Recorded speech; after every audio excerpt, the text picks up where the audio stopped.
And there's a lot of witchcraft in New York. There's a lot of witchcraft in New York. I mean, a lot. Like, you got witches and all of these conjurers and soothsayers, like, everywhere, but this many, like, in one place, I have not seen this before.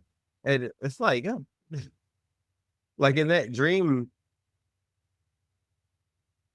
that I had, it was like we were in a museum, and everybody was facing, and it was like a floor full of snakes. It's just everywhere. The dark color snakes that in dream space, this stands for witchcraft, enemies, oh, well, and things like that working against you. It was maybe 70 to 90% snakes. And the rest of it were like these cute little small colorful birds, but they weren't flying.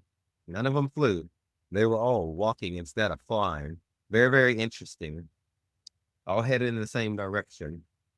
Some of the snakes are like smiling, but the snakes are not being allowed to have their fangs out.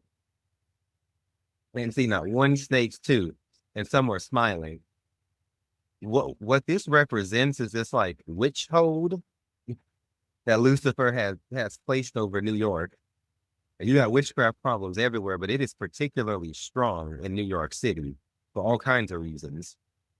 And what God, Jesus Christ, and the Holy Ghost have been doing is like they're rising to defeat this or loosen that hold and some or something like that. It's like they wish to bring a type of liberation to this city. You can be in bondage and not realize it. Just because you can run around, sleep with who you want to, buy what you want to, and many New Yorkers can do that. Because I've noticed here in New York is that there's not a lot of real self-esteem. Not really though.